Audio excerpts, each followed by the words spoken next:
Hi friends, இன்னைக்கு நம்ம பாவக்காய் ஃப்ரை எப்படி பண்ணலாம்னு பார்க்கலாம். அதுக்கு நான் ஒரு 1/2 kg பாவக்காய் வாங்கியிருக்கேன். அதை நான் நல்லா கட் பண்ணி கொஞ்சம் மெலிசாவே கட் பண்ணிக்கோங்க.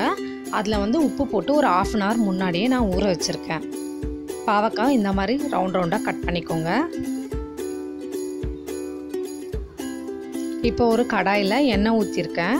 எண்ணெய் நல்லா ஹீட் ஆனதுக்கப்புறம் அந்த பாவக்காயை போட்டு ஃப்ரை பண்ணிக்கலாம்.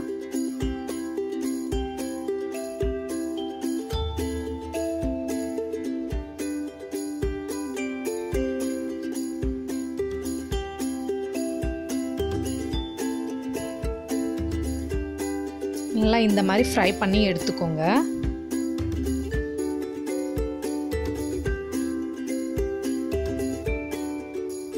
இந்த ஃப்ரை பண்ணி வச்சுருக்கோம் இல்லையா பாவக்காய், அதில் என்னென்ன மசாலா சேர்க்க போகிறோன்னு பார்க்கலாம். நான் உடச்ச கடலை ஒரு 2 பிடி எடுத்து வச்சுருக்கேன். 3 பல்லு பூண்டு, மிளகாத்தூள் 1 ஸ்பூனு, சீரகம் 1/2 ஸ்பூன் எடுத்து வச்சுருக்கேன். அதோட ஒரு வெங்காயத்தையும் நான் நைஸாக கட் பண்ணி எடுத்து வச்சுருக்கேன். நம்ம எடுத்து வச்சுருக்கோம் இல்லையா உடச்ச கடலை, பூண்டு, அதெல்லாம் மிக்சியில் போட்டுக்கலாம். இதை நம்ம ரொம்ப நைஸாலாம் அரைக்க வேண்டாம், ஒரு க்ரஷ் பண்ணுற மாதிரி எடுத்துக்கலாம்.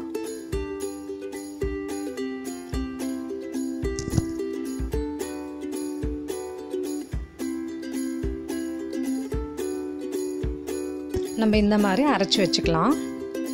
இப்போ நம்ம பாவக்காய் ஃப்ரை பண்ணி வச்சுருந்தோம் இல்லையா, அந்த ஆயிலில் கொஞ்சம் ஆயில் எடுத்துகிட்டு கொஞ்சம் இருக்கும் ஆயிலில் நம்ம கட் பண்ணி வச்சுருக்க ஆனியனை போட்டு ஃப்ரை பண்ணிகிட்ருக்கேன். ஆனியன் கொஞ்சம் நல்லா ஃப்ரை ஆகட்டும். ஆனியன் நல்லா ஃப்ரை ஆயிடுச்சு. இந்த டைமில் நம்ம ஃப்ரை பண்ணி வச்சுருக்க பாவக்காவை அதோட சேர்த்துக்கலாம்.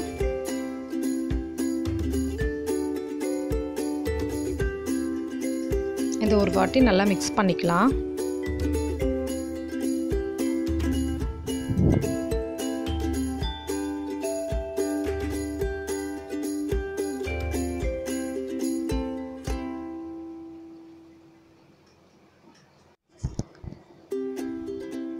இதில் நம்ம பவுடர் பண்ணி வச்சுருக்கோம் இல்லையா, அந்த உடச்ச கடலை பவுடரை அதில் போட்டுக்கலாம்.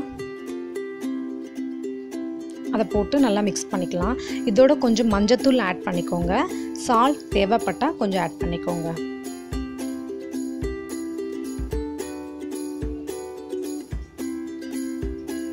இது லோ ஃப்ளேம்லேயே வச்சு ஃப்ரை பண்ணணும். இப்போ பாவக்காய் ஃப்ரை ரெடி ஆகிடுச்சு.